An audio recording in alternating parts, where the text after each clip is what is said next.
کا قرآن سننے کے لیے تیار نہیں. ام لہم آذان لا یسمعون بہا ام لہم آذان یسمعون بہا، جس کا کان خدا کا قرآن سننے کو تیار نہیں. خدائی فیصلہ سنو، اللہ کے قرآن کا فیصلہ سنو، اللہ کے کلام کا فیصلہ سنو.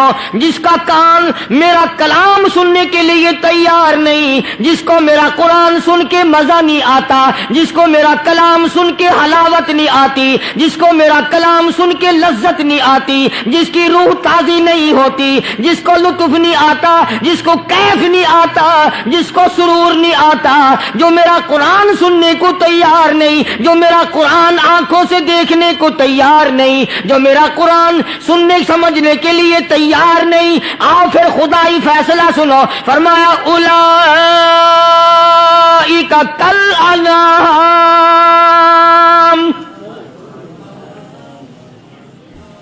میرا فیصلہ نہیں، کسی پارٹی کا فیصلہ نہیں، کسی فرقے کا نہیں، کسی طبقے کا نہیں، کسی جماعت کا نہیں. فرمایا اولئک الانعام. پیدا کرنے والا مالک و خالق کہتا ہے مجھے اپنی کبریائی کی قسم یہ سارے جانور ہیں.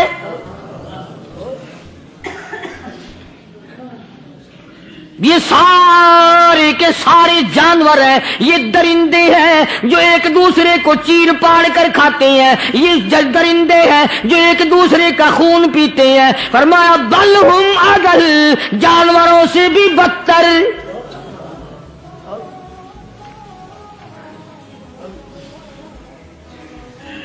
جس کے دل میں قرآن سن کر ترس نہیں، جس دل میں رحم نہیں، اپنے سے کمزور دیکھ کر جس کے دل میں شفقت نہیں، مہربانی کا مادہ نہیں، فرمایا وہ کوئی بندہ ہے، وہ تو جانور ہے. اور خدا قسم میں آ گیا، فرمایا بل ہم اضل، اس سے بھی بدتر.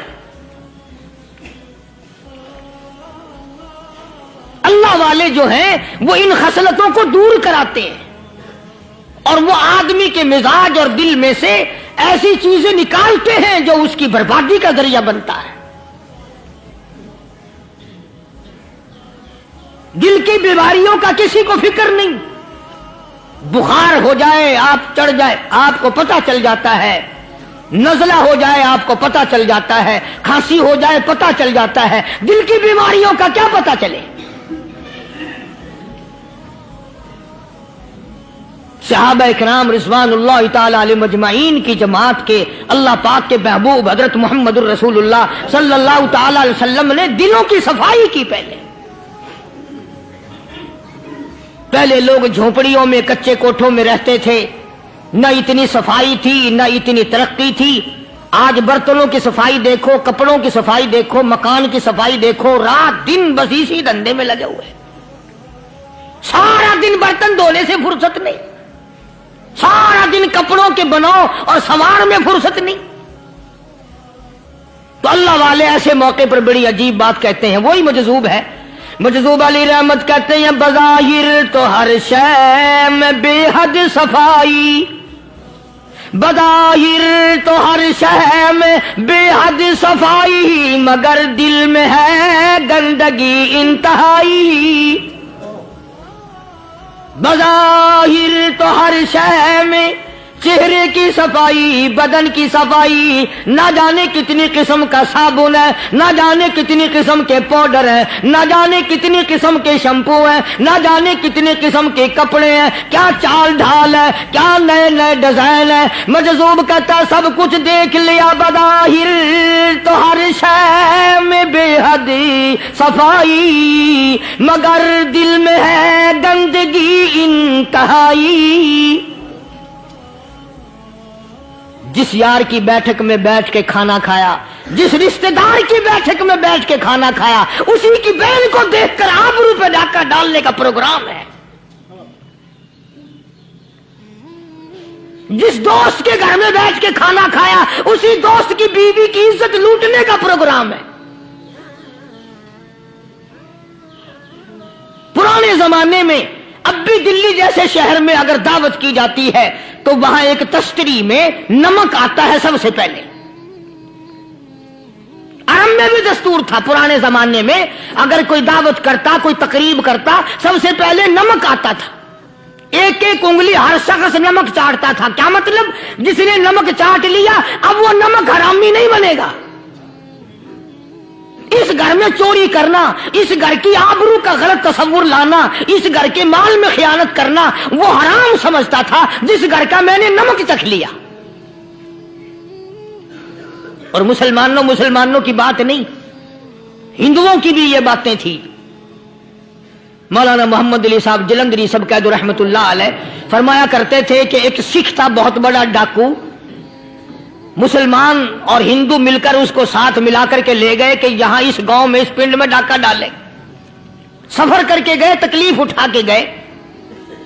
اس سکھ ڈاکو نے پوچھ لیا کہ یہ کون سا گاؤں ہے کہ یہ فلانا ہے. اچھا سارے کے سارے یہ تلاش کرو، یہ سوچ بچار کرو، اپنے پنڈ کی، اپنے علاقے کی، کسی مسلمان کی، کسی ہندو کی، کسی سکھ کی، کسی چوڑے چمار کی اس گاؤں میں لڑکی تو نہیں؟ ہمارے یہاں سے کوئی لڑکی تو شادی ہو کے یہاں نہیں آئی ہوئی. ان ساروں میں سے کہنے لگا کہ ہمارے بھنگی کی لڑکی جمعدار کی یہاں آئی ہوئی ہے. کہنے لگا واپس چلو، بیٹی بیٹی ہے چاہے بھنگی کی ہو یا نواب کی ہو. ارے کل بیٹی کا ڈولا دیا تھا کہ ڈاکہ ڈالیں گے، شرم نہیں آئے گی؟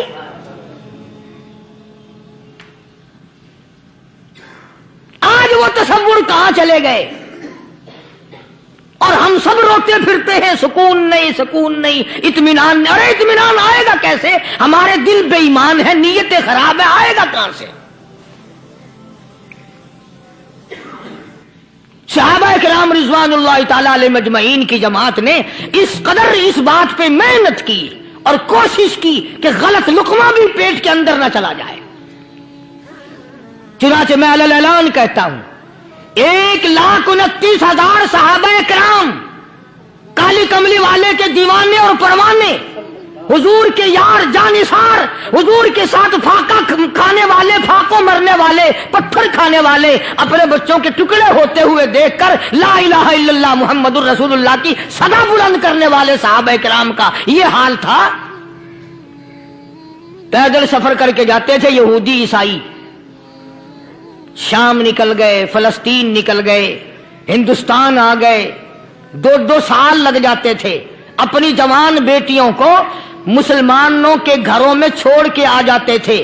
کبھی نگاہ نبوت نے جن کو رنگ دیا تھا، کبھی کسی صحابی پہ ذرہ برابر الزام نہیں لگا. ان یہودیوں کا، ان عیسائیوں کا یہ عقیدہ تھا کہ محمد صلی اللہ علیہ وسلم کے جو غلام ہیں ان کی نگاہ بھی پاک ہے، ان کے دل بھی پاک ہیں، ان کے ارادے بھی پاک ہیں، ان کے ہاتھ بھی پاک ہیں. مصر کے گورنر نے، مصر کے جنرل کرنل نے خط لکھا سیدنا فاروق اعظم رضی اللہ تعالی عنہ کی خدمت میں. دور خلافت ہے حضرت فاروق اعظم کا. کیا خط لکھا کہ حضور مجھے کافی وقت گزر گیا ہے اور فلاں علاقے میں آپ کے حکم سے ہم نے جانا ہے اور راستہ صرف ایک ہے اور اس راستے میں جال بچھا دیا گیا. اب مجھے مشورہ دیں میں کیا کروں، حکم دیں مجھے. جال کیا بچھا دیا گیا کہ ہمیں پتا چل گیا ہے عیسائیوں نے پروگرام بنایا، سینکڑوں لڑکیاں تلاش کر کر کے بڑی خوبصورت حسینہ اکٹھی کی ہیں، ان کو گانے بجانے کی ٹریننگ دی ہے، ان کو اچھی اچھی آوازوں والی لڑکیاں ڈھونڈ کے لائے ہیں اور انہوں نے یہ پروگرام بنایا کہ جب مسلمانوں کی فوج اس گلی سے گزرے گی ان کوٹھوں کے اوپر چڑھ کے گانا بجانا کریں گے تاکہ ان کے دل میں بدماشی آئے اور ان کا بیڑا غرق ہو.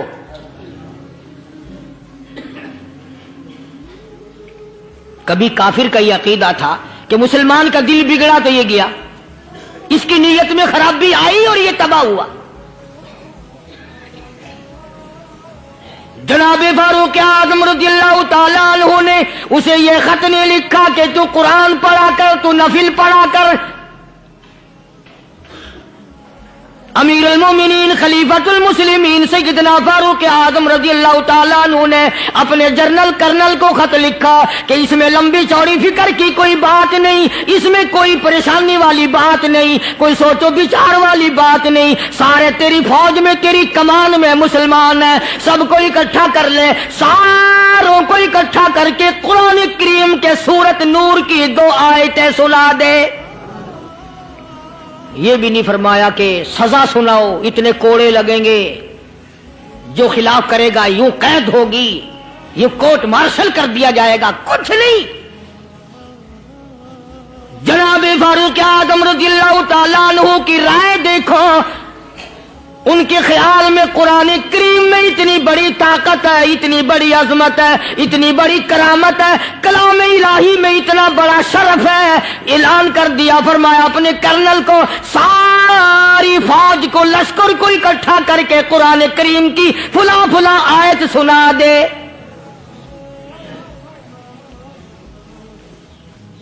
اور اس کے بعد بے دھڑک فوج کو لشکر کو اسی راستے سے گزار کے لے جا، بے دھڑک لے جا۔ ہائے کبھی قرآن کی 2 آیتوں سے کام بن جاتا تھا، اب سارے قرآن سے میرا تیرا کام نہیں بنتا۔ قصور قرآن کا نہیں ہے، یہ میرا تیرا ہے، یہ تو اتنی وفادار کلام ہے، اتنی پاک کلام ہے، خدا کی قسم ہزاروں رجسٹروں کے گتے، ہزاروں چائے کے ڈبے، ہزاروں مٹھائی کے ڈبے، لاکھوں کروڑوں دوائیوں کے ڈبے گندے نالوں پہ، کوڑیوں پہ، روڑیوں پہ پڑے ہیں، اور جس گتے نے قرآن کے ساتھ یاری لگا لی، خدا کی قسم کوئی آدمی بغیر وضو اس گتے کو بھی ہاتھ نہیں لگا سکتا۔ ہزاروں نہیں لاکھوں کپڑے مارکیٹ میں پڑے، پر جس کپڑے نے قرآن سے یاری لگا لی، جو کپڑا جزدان بن کر قرآن پہ چڑھ گیا، لوگ اس کو بھی چومتے ہیں، اور چومنا چاہیے۔ یارو کپڑے نے قرآن سے یاری لگائی تو کپڑا عظمت والا بن گیا، گتے نے یاری لگا لی تو گتا بن گیا۔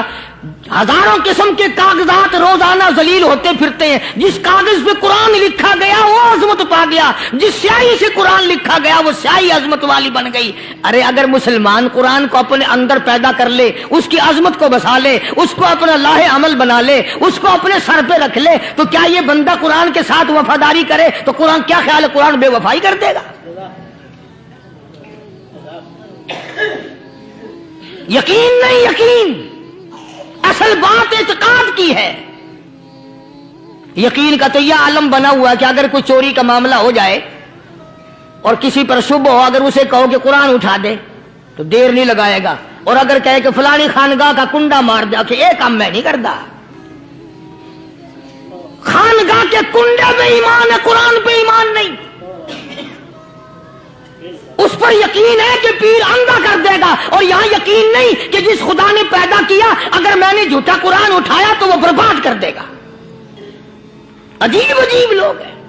چنانچہ مصر کے کرنل نے، مصر کے جنرل نے ساری فوج کو اکٹھا کر لیا۔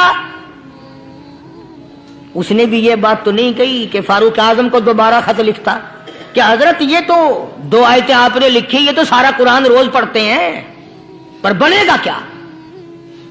جیسے فاروق اعظم کا یقین تھا، فاروق اعظم کی فوج کے کرنل کا بھی یقین ہے، فاروق اعظم کے فوج کے جنرل کا بھی یقین ہے۔ اس نے ساری فوج کو اکٹھا کیا، لشکر کو جمع کیا، اور اس کے بعد کہنے لگا قل للمؤمنین یغضوا من ابصارکم وَيَحْفَظُوا فُرُوجَهُمْ ذَلِكَ أَزْكَىٰ لَهُمْ إِنَّ اللَّهَ خَبِيرٌ بِمَا يَصْنَعُونَ۔ او لوگوں، خدا تمہیں کہتا ہے اپنی آنکھوں کی حفاظت کرو، اگر تمہاری نظریں غلط جگہ پڑی اپنی عزت کی حفاظت کرو، اپنی آبرو کی حفاظت کرو، اگر غلط نظریں پڑی، غلط استعمال ہوئی، ان اللہ خبیر بما یصنعون،